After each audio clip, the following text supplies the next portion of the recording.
Salve, salve galera, eu sou o Denis Bofarin, sejam muito bem-vindos a este canal. Neste vídeo vamos abordar um assunto muito importante para entender o que ocorre até os dias de hoje.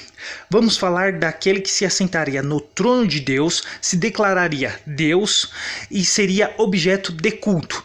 Isso, mas eu não estou falando de um único homem, e sim um sistema, exatamente. Nós vamos ver qual sistema é esse. Tudo começa com Roma. Roma era formalmente a grande cidade pagã, onde o imperador agia como sumo sacerdote da sua religião. Essa não era a religião cristã, mas a própria religião do Império Romano, que mais era um panteão de religiões. No quarto século, este paganismo, que havia por muito tempo perseguido a fé cristã, foi na verdade sucumbido por ela.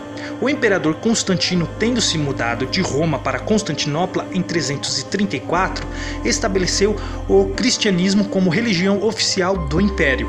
O bispo de Roma, que já instalado como tal e sem nenhum rival imediato, começou a receber grande honra e status e sobreviveu intacto à decadência do Império Romano que logo se seguiu. Mesmo ainda sujeito ao poder civil, o bispo de Roma começou a reivindicar supremacia sobre todos os outros bispos no campo espiritual, ainda cautelosamente. Gregório I declarou no fim do século VI que qualquer que se intitulasse bispo ou sacerdote universal seria o precursor do anticristo. Foi o sucessor de Gregório, Bonifácio III, quem mais adiante perseguiu essa ambição. 5 cidades estavam no Império Romano: Roma, Constantinopla, Antioquia, Alexandria e Jerusalém. Os bispos destas cidades disputavam entre si a supremacia. No ano 607, o imperador Focas concedeu a Bonifácio III, bispo de Roma, o título de cabeça de todas as igrejas cristãs. O bispo de Roma agora passa a ser um papa. Ele reivindica o universo e ilimitado episcopado. Usando a máscara de pastor, ele sustenta em suas mãos um bordão, mas este não é de forma alguma o fim de suas pretensões. Longe estava a pretensão da jurisdição papal se limitar apenas à jurisdição espiritual. Agora, com poderes ilimitados na esfera eclesiástica, o papado começou a interferir cada vez mais na esfera das nações. Este desenvolvimento alcançou seu clímax no ano 755, quando o imperador Pepino, tendo derrotado os lombardos no norte da Itália, depositou as chaves da cidade no altar de São Pedro em Roma. O bispo de Roma é agora rei e evoca para si monarquia ilimitada, deixando cair a máscara de pastor, e ele passa a segurar uma espada na mão. Contudo, mesmo esse absurdo não é o limite de sua ambição.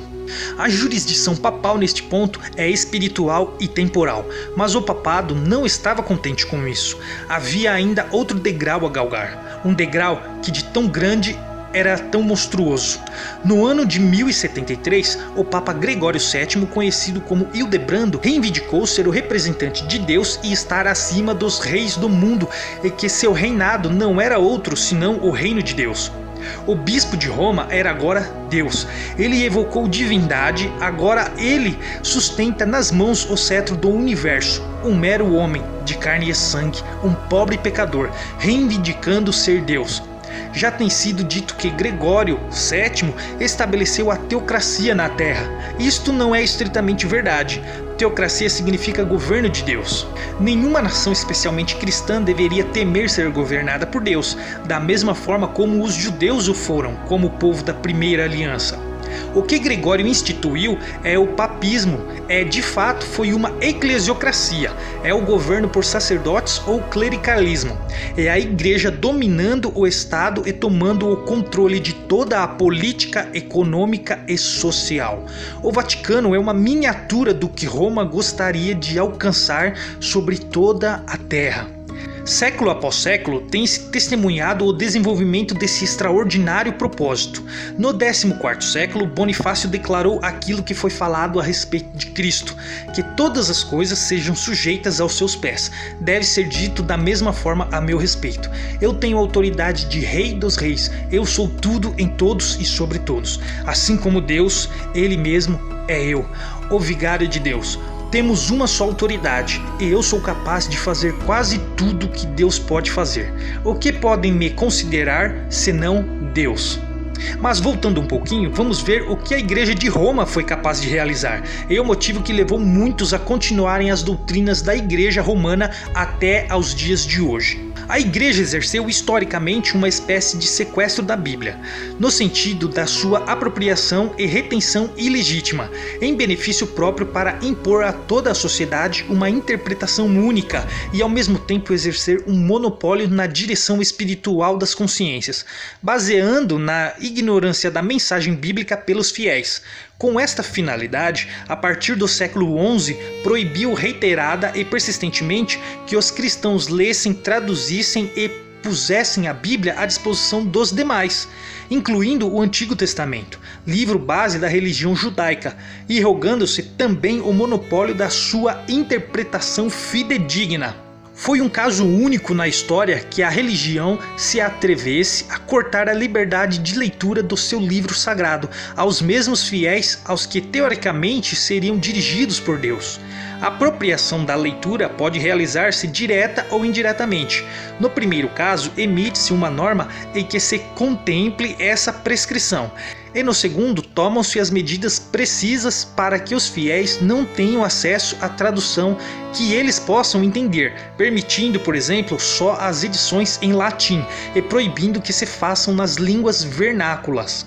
A proibição de ler a Bíblia começa já no século IX, quando Nicolau I arremete contra os que se demonstram interessados na leitura da Bíblia e reafirma a proibição do seu uso público. Será contudo a partir do século XI, quando se acentua a proibição no momento em que os papas intentam estabelecer a teocracia no país, desmembrado do Império Romano do Ocidente, propósito iniciado por Gregório VII, a quem nós vimos anteriormente. O grande uniformizador da liturgia na Igreja que impôs o ritual gregoriano a toda a humanidade, empobrecendo enormemente a espiritualidade cristã, convertida em mero ritualismo vácuo. O Papa considerava que tinha autoridade suprema sobre todos os cristãos e que ninguém poderia julgá-lo, enquanto que ele poderia julgar e depor até o imperador e os reis se não atuassem de um jeito cristão. O Duque de Boêmia solicitou do Papa Gregório VII permissão para publicar as Sagradas Escrituras em eslavo, mas o Papa exortou em 1080 o citado duque de que não permitisse a publicação das Escrituras na língua do país. Bom galera, esse foi o vídeo, eu vou ficando por aqui. Eu espero que vocês tenham entendido e tenham gostado e viram muitos outros vídeos extraordinários como esse e muito informativo. E eu espero vocês no próximo. Até lá!